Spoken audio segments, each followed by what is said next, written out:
400 búnkers privados.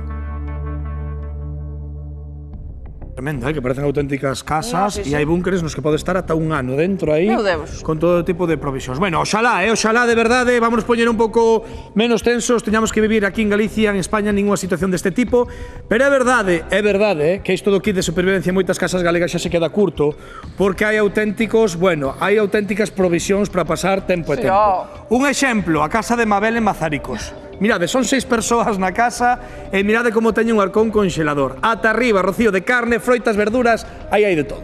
Home, claro que sí, Mabel di que nesa casa só se merca peixe e froita, porque todo o resto teñeno, porque mirade, matan cocho, matan cucho, claro, esa carne toda conxelana, despois ten horta, ten invernadoiro e teñen galiñas.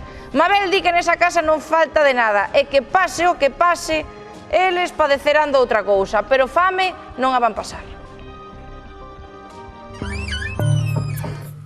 Pero bueno, pero Mabel, isto non é un arcón, isto é un búnker.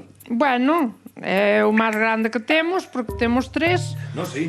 Este é onde temos a carne que imos gastando porque é a que ten máis tempo, pero tamén nesta parte podes ver guisantes. Mira, esta, por exemplo, é carne de cerdo. Mira, son costilletas que están envasadas ao vacío, panceta de porco. Cantos kilos de carne de porco podedes ter en reserva? Pois en reserva ahora mismo podemos ter uns 150. Aquí, a falta de reserva, hai reserva de reserva. Tes outro arcón aquí. Outro arcón onde está a carne de cerro. Vexo unha bolsa, vexo outra bolsa, dis que é lomo. Cantos kilos temos de carne de becerro? Pois mira, sobre 200. Vexo un bolsazo. Pero isto canto pesa? Este é a carne salada. Ou seja, que tamén estás preparada para inminentemente resolver calquera plato. Calquera plato. Eu non teño máis que abrir a porta do congelador. E logo, Mabel, vente aquí. Que pasa? Un terceiro arcón. Sí, non hai problema ningún. Aquí hai de todo. Ti fala, que eu vou botar... Mira, foi mamán aquí. Pois son pimientos rojos e amarillos e verdes. Temos un concurso hoxe con Gardando con Mabel. As verduras que tendes nos vosos congeladores son vosas? Sembrámolas nós e recollémolas nós e cuidámolas nós.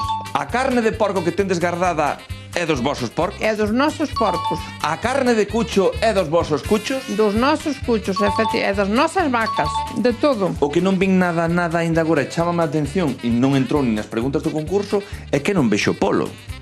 Hai o polo está, Ai, polo, até hai con eso. What? Como? E agora empezamos co polo, fíjate que pequenos son. Pero que polazos. Ti estás satisfeita, sénteste segura, crees que hai abondo? Sí, estou satisfeita porque sei no que teño comida para todo un ano. Que os labradores temos moita precaución para ter de comer e non pasar necesidades. E a guerra nunca, porque coa guerra non se arregla nada. Arcóns cheos, sí.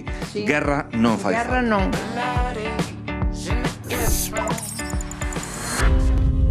Roberto, a Unión Europea recentemente recomendounos encarecidamente que todos os cidadáns dos Estados membros teñamos un kit de supervivencia de 72 horas.